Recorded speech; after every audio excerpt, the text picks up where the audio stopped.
कभी सोचा है कि एक नन्हा सा बीज कैसे एक पूरे के पूरे पौधे में बदल जाता है? अरे, इसका राज छिपा है उसके अपने लंच बॉक्स में, जिसे हम विज्ञान की भाषा में एंडोस्पर्म कहते हैं। तो आज हम पौधे की इसी कमाल की पेंट्री के रहस्य को समझने वाले हैं। चलिए शुरू करते हैं। तो आज की हमारी चर्चा में सबसे पहले हम समझेंगे कि ये एंडोस्पर्म की पेंट्री आखिर है क्या। फिर देखेंगे कि बीज इसे पूरा खा जाते हैं या भविष्य के लिए बचा कर रखते हैं। इसके बाद हम इसके बनने के 3 अलग-अलग तरीकों की कहानी जानेंगे और आखिर में कुछ ऐसे अनोखे और मजेदार मामलों पर भी नजर डालेंगे जो हमें हैरान कर देते हैं। तो चलिए शुरू करते हैं पहले हिस्से से, भ्रूण की पेंट्री। सवाल ये है कि एंडोस्पर्म आखिर है क्या और ये इतना जरूरी क्यों है? तो देखिए, एंडोस्पर्म, जिसे भ्रूणपोष भी कहते हैं, एक तरह का पोषक टिश्यू है। ये पौधे के नन्हे से भ्रूण को चारों तरफ से घेर कर रखता है।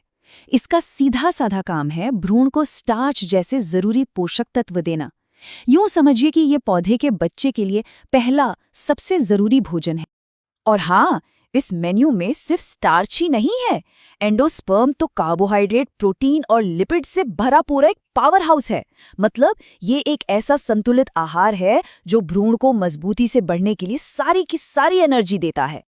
अच्छा, अब चलते हैं दूसरे हिस्से पर। यहाँ सवाल ये है कि बीज इस खाने को खा लेता है या बचाकर रखता है। इसी आधार पर हम बीजों को अलग अलग कैटेगरी में बांटते हैं कि वो अपने एंडोस्पर्म का इस्तेमाल आखिर करते कैसे हैं। यहाँ पर 2 मुख्य तरह के बीज होते हैं। एक होते हैं एल्ब्यूमिनस या भ्रूणपोषी बीज। इनमें अंकुरण के वक्त भी एंडोस्पर्म बचा रहता है, मतलब ये थोड़ा बचाकर चलते हैं। और दूसरी तरफ है एक्स एल्ब्यूमिनस या अभ्रूणपोषी बीज। इनमें क्या होता है कि भ्रूण विकास के दौरान ही पूरा का पूरा एंडोस्पर्म इस्तेमाल कर लेता है। तो जब बीज पक जाता है तो उसमें ये होता ही नहीं। मतलब सीधा सा है, एक बाद के लिए बचाता है और दूसरा सब कुछ पहले ही चट कर जाता है। चलिए, अब बारी है तीसरे हिस्से की, और ये एक कहानी की तरह है, 3 तरह से बनने की कहानी। आइए देखते हैं कि एंडोस्पर्म के विकसित होने के अलग अलग तरीके कौन से हैं। तो विकास के 3 मुख्य रास्ते हैं। पहला, न्यूक्लियर या केंद्रकीय। दूसरा, सेल्युलर या कोशिकीय। और तीसरा, हेलोबियल एंडोस्पर्म। चलिए एक एक करके इन तीनों को समझते हैं। सबसे पहले बात करते हैं केंद्रकीय एंडोस्पर्म की। इसमें होता क्या है कि जो मेन न्यूक्लियस है वो बार बार लगातार डिवाइड होता है, लेकिन उसके चारों ओर कोई दीवार यानी सेल वॉल नहीं बनती। इससे आजाद न्यूक्लियस का एक सूप जैसा बन जाता है, जैसा कि इस तस्वीर में भी दिख रहा है। इस केंद्रकीय टाइप में दीवारों का बनना शुरू तो होता है, लेकिन बाद में, और ये अक्सर बाहर से अंदर की तरफ होता है। ये एक बहुत ही सधी हुई प्रक्रिया है जो धीरे धीरे उस लिक्विड सूप को एक ठोस टिश्यू में बदल देती है। अब आता है दूसरा तरीका, कोशिकीय एंडोस्पर्म। ये केंद्रकीय वाले से बिल्कुल अलग है। यहाँ जैसे ही न्यूक्लियस डिवाइड होता है, फौरन उसके चारों ओर एक सेल वॉल बन जाती है। कोई फ्री न्यूक्लियस वाला स्टेज नहीं, कोई इंतजार नहीं, हर डिवीजन के साथ एक नया कमरा तैयार। तो कोशिकीय तरीके की सबसे बड़ी पहचान ही यही है कि इसमें आज़ाद न्यूक्लियस वाला स्टेज होता ही नहीं। ये तरीका ज्यादातर डाइकॉट्स यानी द्विबीजपत्री पौधों में पाया जाता है, जैसे मटर और सेम। ये एक बहुत ही व्यवस्थित तरीका है। और आखिर में है हेलोबियल एंडोस्पर्म।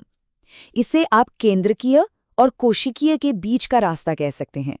इसमें पहला डिवीजन तो दीवार बनाता है, लेकिन उसके बाद के डिवीजन फ्री न्यूक्लियर होते हैं, ठीक पहले वाले टाइप की तरह। तो ये एक तरह का हाइब्रिड मॉडल है। ये मोनोकॉट्स यानी एक बीजपत्री पौधों में आम है, जैसे मक्का और गेहूं। हेलोबियल टाइप में पहला डिवीजन भ्रूणपोष को 2 कमरों में बांट देता है, एक बड़ा माइक्रोपाइलर चेंबर और एक छोटा चलाजिल चेंबर। ये वाकई में दिखाता है कि प्रकृति कैसे अलग अलग रणनीतियों को मिलाकर कुछ नया बना लेती है। और अब आते हैं हम अपने आखिरी पड़ाव पे। यहाँ बात होगी एंडोस्पर्म की दुनिया के कुछ अतरंगी सदस्यों की। चलिए पौधों की दुनिया में कुछ ऐसे मजेदार अपवादों और अनोखी बातों पर एक नजर डालते हैं। ये एक बहुत ही कमाल का फैक्ट है। जिम्नोस्पर्म में एंडोस्पर्म हैप्लॉइड होता है, यानी इसमें क्रोमोसोम का सिर्फ एक ही सेट होता है। एंजियोस्पर्म में तो ये डबल फर्टिलाइजेशन के बाद बनता है, लेकिन जिम्नोस्पर्म में ये फर्टिलाइजेशन से पहले ही बन जाता है, मानो भ्रूण के लिए खाना पहले से ही तैयार करके रखा गया हो। और भी कुछ दिलचस्प बातें हैं, जैसे कि रूमिनेट एंडोस्पर्म। इसकी सतह सुपारी की तरह ऊबड़-खाबड़ और झुर्रियों वाली होती है। और तो और कुछ पौधे जैसे ऑर्किड एंडोस्पर्म बनाते ही नहीं हैं, उन्होंने जिंदा रहने के लिए बिल्कुल ही अलग रास्ते निकाल लिए हैं। तो हमने देखा कि कैसे एक साधारण से दिखने वाले भोजन के स्रोत से लेकर जटिल विकास के पैटर्न तक एंडोस्पर्म अगली पीढ़ी को जिंदा रखने के लिए प्रकृति का एक कितना शानदार समाधान है। ये वाकई में सूक्ष्म स्तर पर एक अविश्वसनीय इंजीनियरिंग है। ये छोटा सा पावर लंच पूरी धरती पर जीवन को ऊर्जा देता है। जरा सोचिए, पौधे जिंदा रहने की और कौन-कौन सी सरल लेकिन शानदार रणनीतियां हमारी नजरों के ठीक सामने छिपाए हुए हैं।